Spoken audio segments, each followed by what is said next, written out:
Hello everyone, welcome back to my channel, or if you're new here, hi, welcome, I hope you like it here. I'm Heike and you're watching Stone Cold Coffee Crafts. Today I am going to try yet again to film this floss tube. I have my little furry assistant Lola the ragdoll cat here with me. She's over there taking a nap. And I'm hoping she is not going to create the same type of chaos and mayhem she did last time I tried to film this. Because I was a good girl. I tried to film this exactly 2 weeks ago. Because I said I wanted to do this once in the middle of the month and once at the end of the month. And she just, oh my god. She would not let me do anything. So the footage was horrible, it was chaotic, I was completely flustered throughout, and then I didn't have time to refilm it, and then a whole week had gone by and I thought, well, now it doesn't make any sense whatsoever to refilm this, just wait one more week. So here we are. This is my end of the month wrap up for Flosstube, and it's also going to be my planning video for next month. But if you are a returning viewer of my channel, you know that I'm going to go to Stitch North next week, which is a stitching retreat in Canada. And I am going to stay in Canada and in the US for like 2 weeks. So with all the travel and other flight times and everything, I will be gone for a good 2.5 weeks, I think is the final estimation. So there isn't going to be a whole lot of true stitching time in May, so keep that in mind. Anyway, let's check in. What did we do in April here? Way less than I thought I would. Going to be very honest with you. April has been a very slow month for my crafts. I have done stitching, I have done knitting, I even diamond painted a little bit, but there was also a lot of time just spent on being and not doing anything. So, but that being said, I had the goal to finish my long dog sampler, which I have been working on for I think 3 years now, which is ridiculous because it is one of the smallest samplers there is. Oh my god, chaos and mayhem is getting up. We are doomed. We are doomed. So I was stitching on the sampler called Forevermore. It is a wedding sampler, which was more like a gag thing to do because me and my partner, we have been together for ages and ages, but we are not married, and I know that he doesn't plan to. So it started really out as a gag piece, and I was joking I was going to stitch this and have this stare him in the face until he finally caved, but to be honest, you can't force anyone into marriage. So what I ended up doing is I stitched our initials, that's him, that's me, and I put in the date we officially became a couple. So that's how long we've been together. November the 9th, 2000. It's been a long, long time. So this is just a 4-page pattern by Long Dog. This is extremely small compared to others.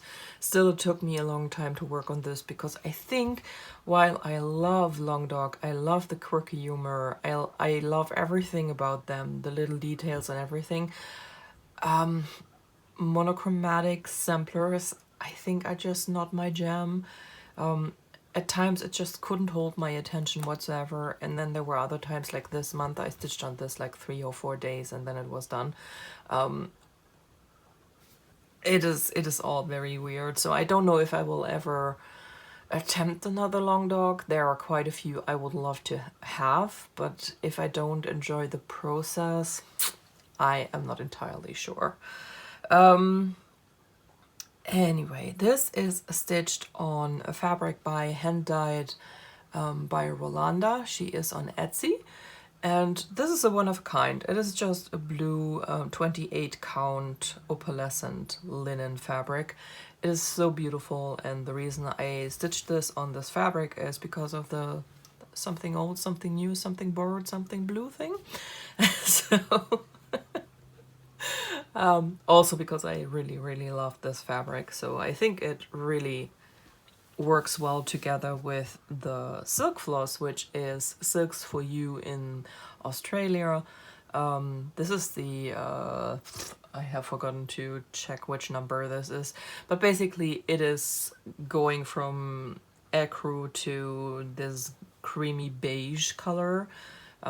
It has a very visible, hopefully you can see it as well as I can, variegation, and yeah, it basically had everything I wanted. It looks a bit like an old, yeah, like an aged ivory, I think, instead of a white. I didn't want a pure white. For one, I hate stitching with white floss.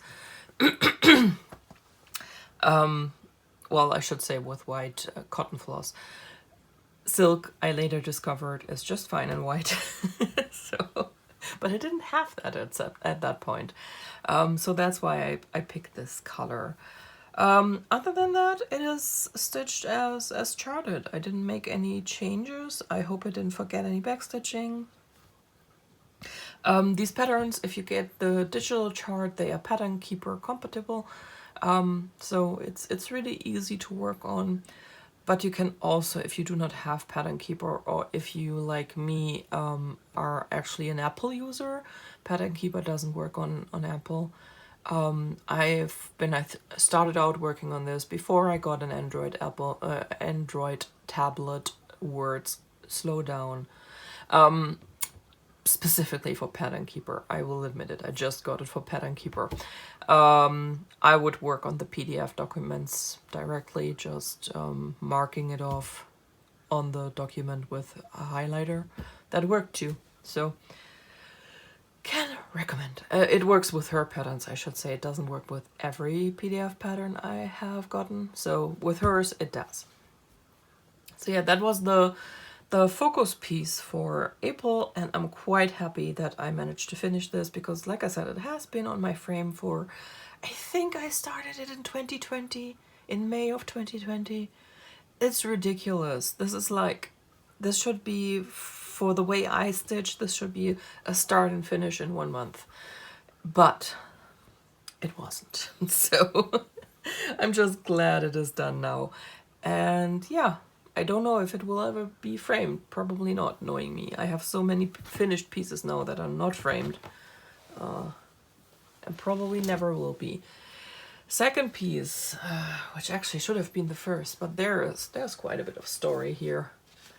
We have Her Majesty, the Dark Queen of the Earth by Autumn Lane Stitchery. I finished part 8 yesterday. Yesterday being April 27th. Usually she is the first thing I stitch every month. Without fault, this was part 8.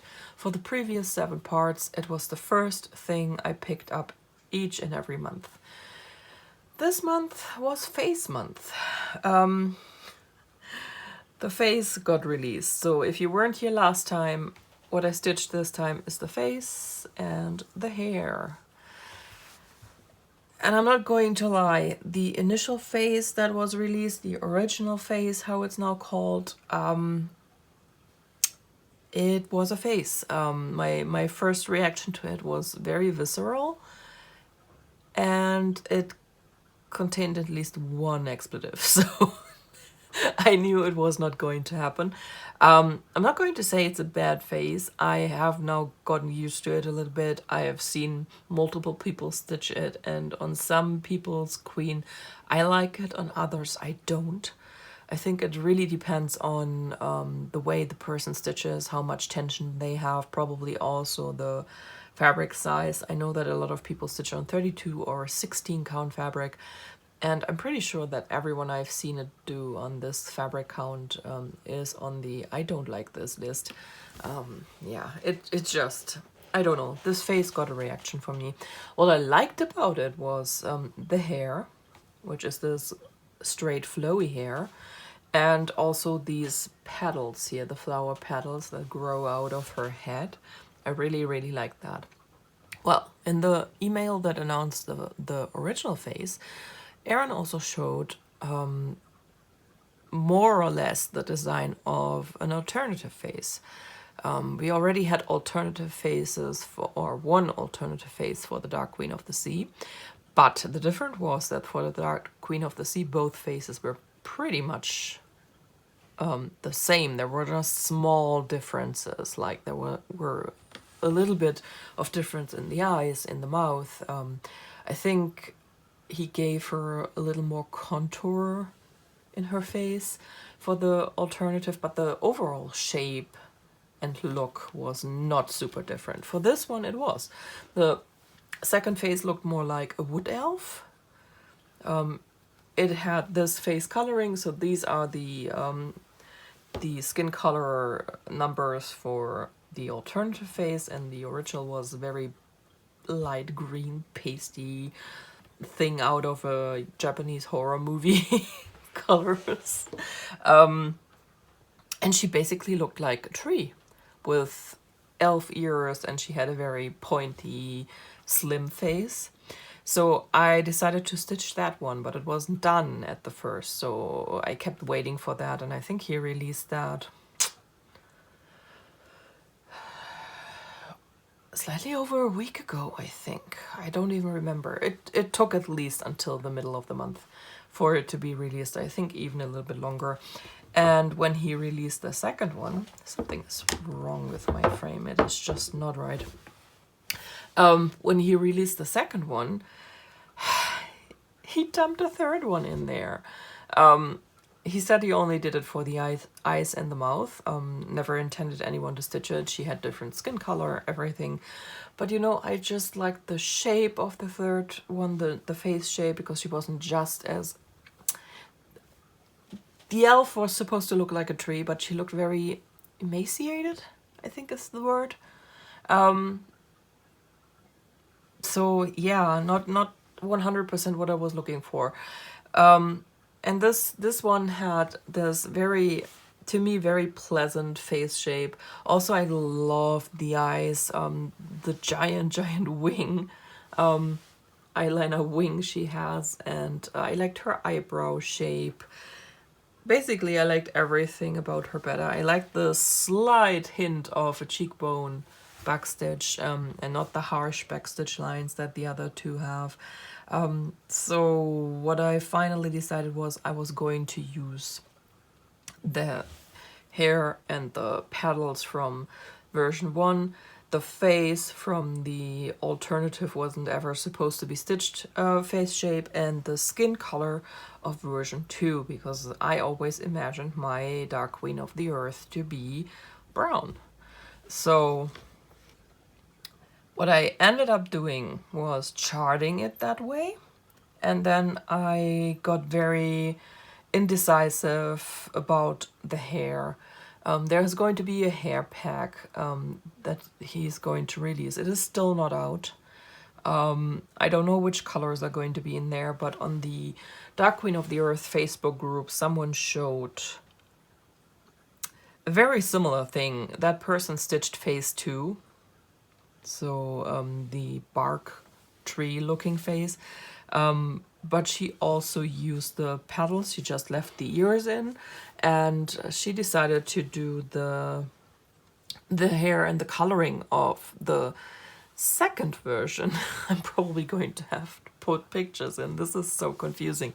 The second phase had a different hairstyle, and it had this ombre going from the green to the red tones of the original one. So the original hair was these red tones here, these 3 terracotta red tones, and the alternate, or the second option I should say, the alternate had different hair, different colors, everything different.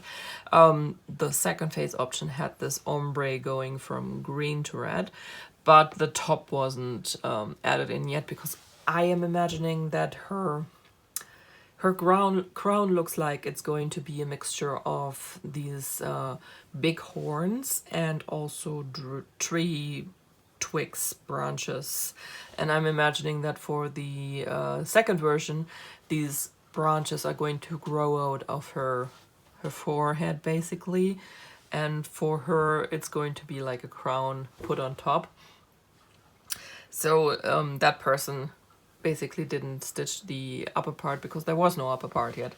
And I saw that, and I really liked the idea of the ombre to green from green to red, because I just wasn't really sold on the red. That's why I hadn't stitched it yet and was waiting for the hair pack.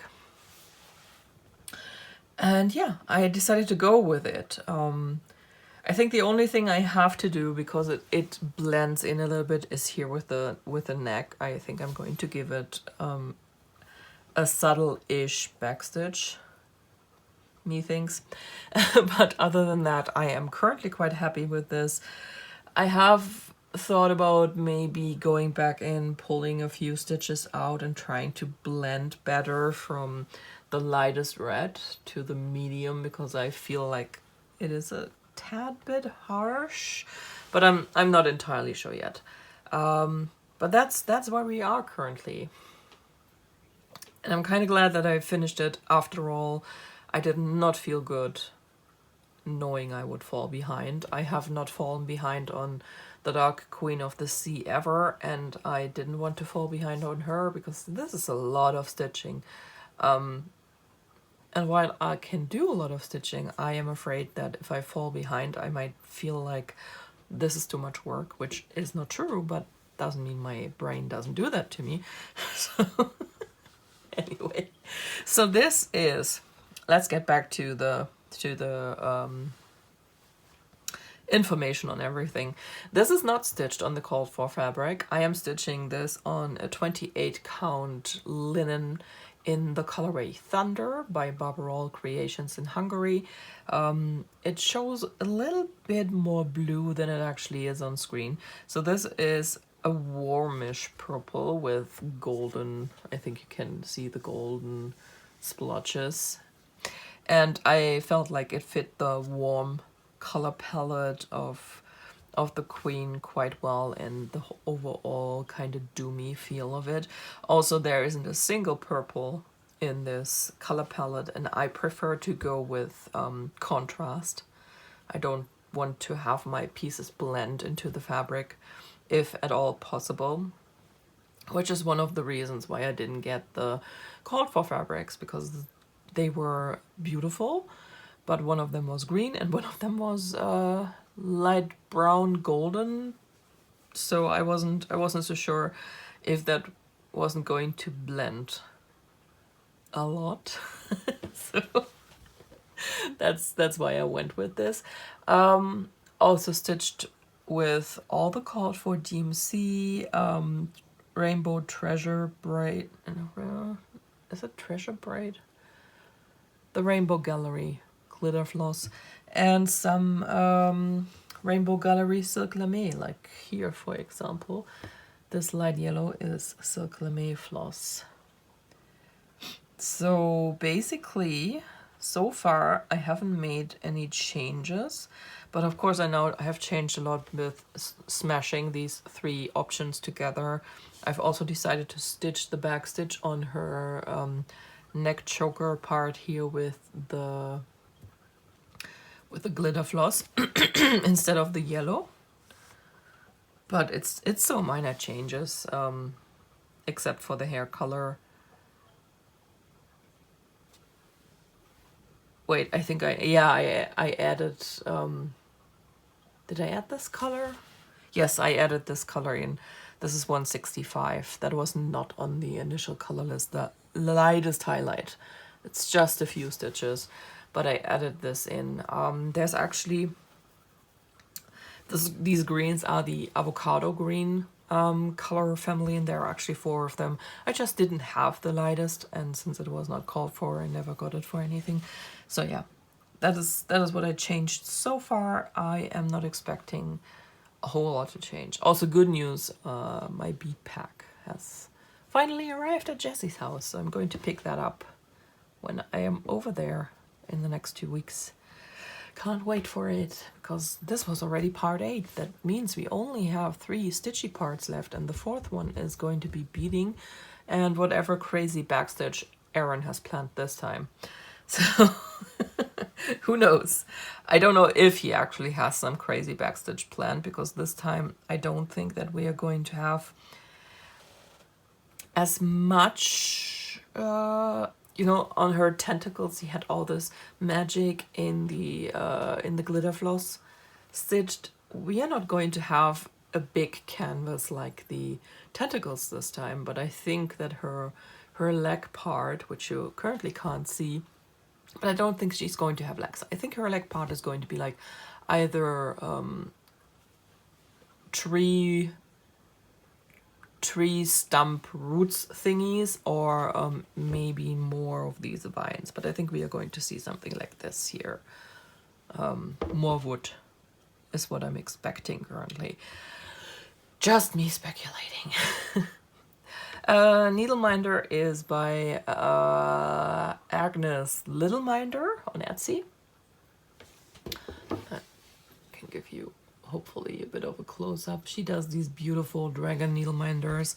Sadly, when I found her a couple of years ago, it was still very easy to get some of her minders. Now it's like the Hunger Games. So if you want any of them, you have to be there the moment they release, and you have to be freaking quick.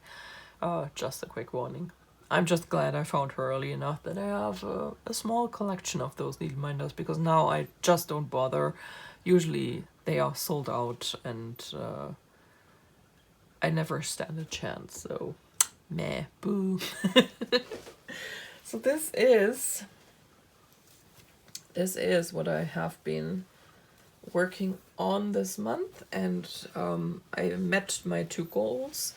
And now I guess we are going to talk plans, because I don't have a current whip I have worked on since you last saw it. Due to the fact that I finished the Queen yesterday. But there are still a couple of days left before I leave for Stitch North. So I decided on which project I'm going to pull out of the remaining whip pile. I have 6 left. And it's going to be, that doesn't look like much, does it? I'm going to put a picture in.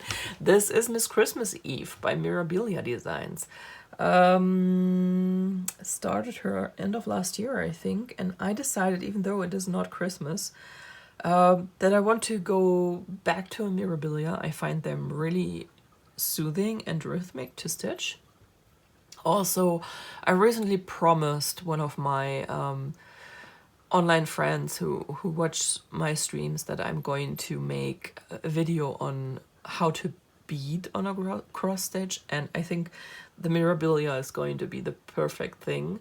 Also the quickest I can achieve, because the Dark Queen won't be beaded before August. Yeah, so the plan is I am going to put this on the frame now. I am going to work on this until I leave for Stitch North. And once I come back from Stitch North, I am going to work on the Dark Queen first to get her done.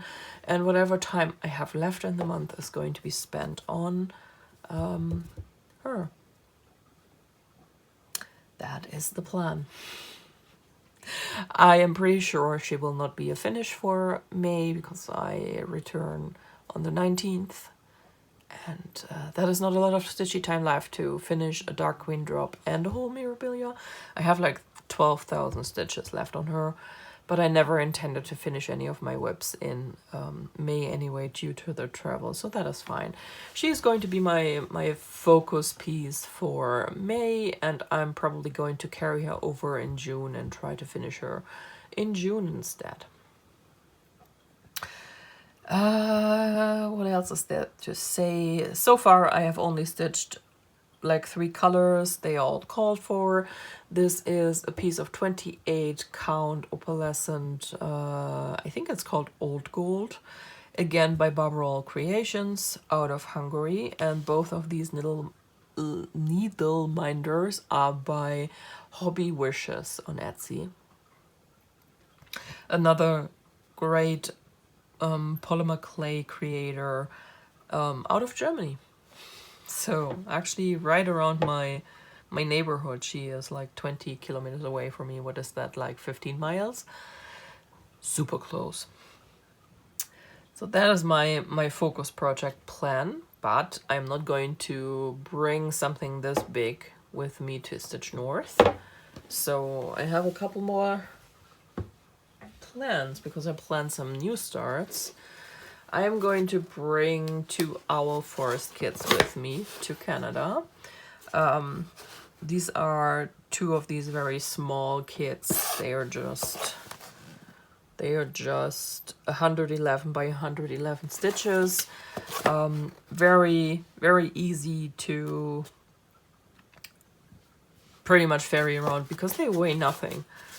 They are super light.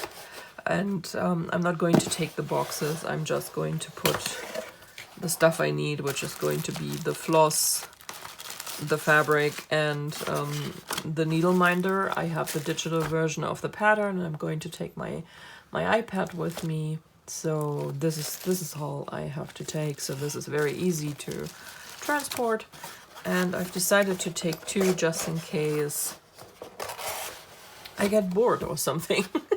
So I have the option to have two new starts. I have a small desk stand. I usually stitch on a big floor stand, but I have a small desk stand, and I think it is not too heavy. It is also not too bulky, so that is what I'm planning to bring with me. I have to have both my hands to stitch. That is why I'm bringing something like that with me to Canada, even though it's not the smartest thing to do, but yeah, here we are. And these are the two projects I plan to bring with me. And to start, I don't know if I'm going to start both. I know I'm going to start with this one, because I am stitching them in the order. Now I'm stitching them in the order like the least to like the most, but this is really, I like them all, but you know, you always have your favorites within the series. And from the 4 I have left, I have already done 2, and from the 4 I have left, this is the least exciting to me. I mainly love stitching these for the border. They have very intricate borders. And this one is, like I said, the least exciting. But it has a little kitty, so this border here I find much more interesting with the little frogs and, you know, personal preference basically. So I know I'm going to start with this. I know that I will not be able to make a huge dent. I don't expect to actually get a whole lot of stitchy time during the event because I think I might be too busy talking with people. But we shall see. Anyway, this is what I'm going to bring with me. I think this is very reasonable because it is small, it is light. It is easy to stuff it into the smallest nook of my suitcase, even though I have to bring a more bulky item for the stand. It should work out. So that's for plans, because there is not much left in the month. So, haul. I didn't actually buy anything in April at all that is Stitchy related, but I had an order that I put in on January 25th. It was a pre-order for stuff that was not in stock right away with my preferred ONS here in Germany. They made a special order for me from their suppliers for US patterns, and those usually take 2 weeks. This one took, I think 5 or maybe even 6, because of one of the Mirabilia patterns, which just did not come in. It's kind of surprising. I would have thought it is one of the Plum Street sampler patterns, but yeah, it was the Mirabilia.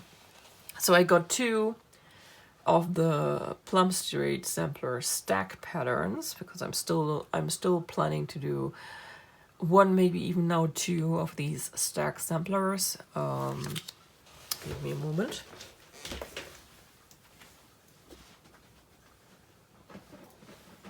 Of course, it's the one right in the back. In case you haven't been here for the whip parade, which hint hint, I have a whip parade that I finished at the beginning of the that I filmed at the beginning of the year. I am working on a sampler of these stacked animals. I've completed 2 so far, the foxes and the hedgehogs. This is the raccoon that I have started. And in total I can fit 9 of these patterns on this piece of fabric. It is by Fortnite Fabric. It is one of the Mushroom Club fabrics they did in 2021, I think. Might have been 2020, but I think it was 21. It has this slight terracotta feel to it, so I thought that would fit it perfectly. And at the beginning I thought I had it all figured out, but then Paulette kept releasing these patterns and they're just so cute. So I think I might have to do more than one of these samplers, which is fine. It is totally fine. So this time around I got the llama lump, and I'm pretty sure that llama lump is going to go on the pattern on the sampler I'm currently working on, because I also have the kangaroos and I have the sloths, and I thought they would be cute to stitch in one row as, to me, very foreign animals, like different continents. Well, going by that logic, I shouldn't have put the raccoons where I put them. But I guess I can still rectify that, because raccoons are not native to Europe, or at least not to Germany. And yeah, I'm not sure. I would love to stitch the cardinals on that too, because I have the Rec Stack, which is the winter pattern. Cardinal is a winter pattern. I'm currently just missing a third good winter pattern. I love the Ice Bears, but the one thing that I don't like about the Ice Bears is that they have this big red band down here, you know, with the, it looks like a little bit like a Norwegian sweater pattern to me, instead of usually the patterns either have nothing at the bottom or they have some type of grass hill thing. You can see that with the 2 I have already stitched, both of them have these grass hills, as does the llama one. But the Ice Bear one has this big red band, which really stands out like a sore thumb. So I'm not sure if I'm going to stitch the Ice Bears or if I maybe change it. I don't know yet. But yeah, still so many of these cute stacked patterns. I mean, I also have the corgis, and there was just a tortoise pattern, which I absolutely have to have. It is not easy to decide, but I got these 2, so they are added to the collection now. And then I got a few more Mirabilias, because I just love to collect these patterns, even though I do not know when I am going to stitch all of them. It's just like there were 2 already that I liked, and then they went out of print and I couldn't get them in time, that I now have FOMO and keep buying them whenever I see them in my store in stock, or I do a special order like I did for this one. So the first one I ordered is the Petal Fairy, and it is this little one here. I think she's going to be so gorgeous. She's also not super giant, I think. Well, 161 by 287 is big enough. That's the downside. These fancy ladies are very big. This is the one that actually delayed my my order for such a long time, which is surprising, because this was actually when I ordered the new release of the month. So she officially was announced on the 15th. I put in my order on the 25th, and then the supplier for my ONS was not able to actually deliver this pattern for ages and ages.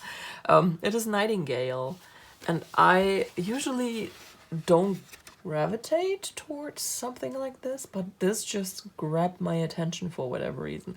I like this blue. It reminds me of pottery, like traditional pottery from the Netherlands and northern Germany, and yeah, it just reminded me of that. Also, she just has something. Sometimes I don't know what I like about the fancy ladies when I see them, but they just have something. So she's one of those. And last but not least, one that I wanted for a long time, and I think it has been out for a long time. So for those especially, I tend to be like, buy now before gone forever. And that would be Stargazer.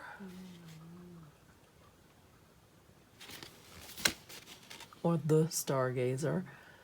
And yeah, she is gorgeous. Her coloring, not going to lie, is a bit boring. But I think she could be easily converted if I wanted to, and even if I don't want to, I would put her on not such a boring beige fabric anyway. There's always that. So yeah, that's it. Like I said, I was a good girl. I didn't actually buy anything between last Flosstube and this Flosstube that was Stitchy related. I tried to save up some money, and I think for once I actually succeeded. Also, we're done. Without chaos and mayhem, I don't think I have to do a whole lot of editing except for putting in quite a few pictures, but chaos and mayhem over there, for once in her life, did not mess everything up.